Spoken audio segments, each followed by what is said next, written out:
Okay, so we started talking about associations last week. One of the more powerful pieces of functionality that active record and its underlying relational algebra engine active relation actually give you.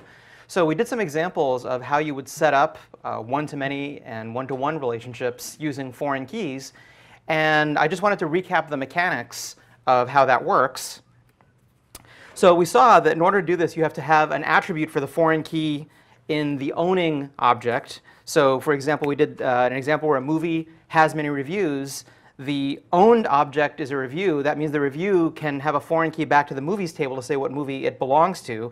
And those fields, as long as you name them according to this convention, are sort of automatically managed for you by active record. In fact, if you care, there's a way that you can override the names of the foreign key fields, but I wouldn't advise you to do it unless, for example, you're working with a legacy database that was designed around a different non-Rails app and you don't have the option of picking your own column names.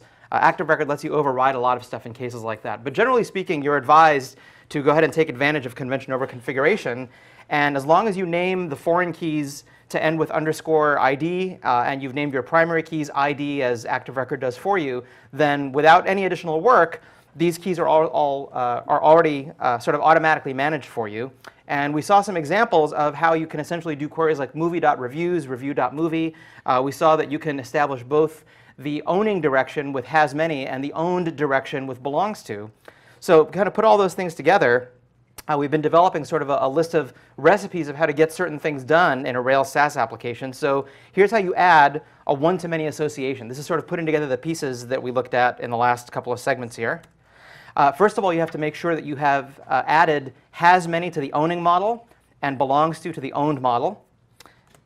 And remember that we said the one thing you don't get sort of for free automatically is you have to make sure that the foreign key columns exist in the database tables corresponding to the model. So you've got to make sure you add those yourself. Of course, we already know how we can modify existing database schema. We do that by setting up a migration.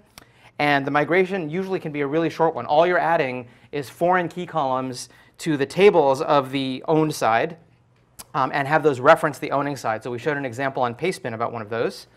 Apply the migration. That actually makes the change to the database. And this is a pitfall that many people forget, which is why I wanted to add it in here. Remember that when you run your tests, those are run against their own separate copy of the database called the test database.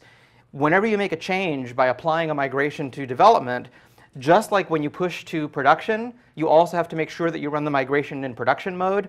Same thing is true with testing. There's a task, db test prepare, that essentially takes the schema of the development database and clones it into the test database.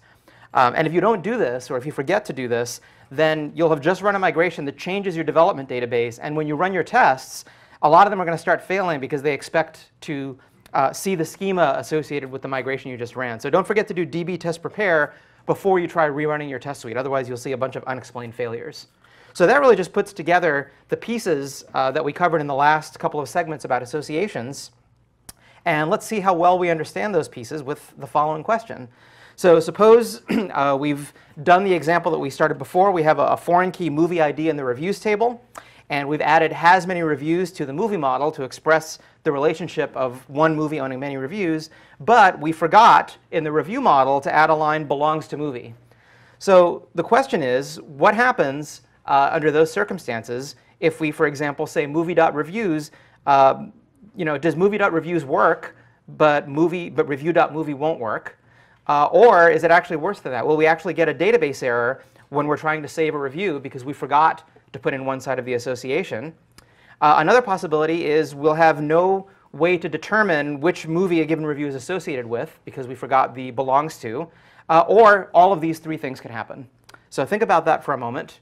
What happens if we basically forget to notate one side of the association, the side that goes in the owned model?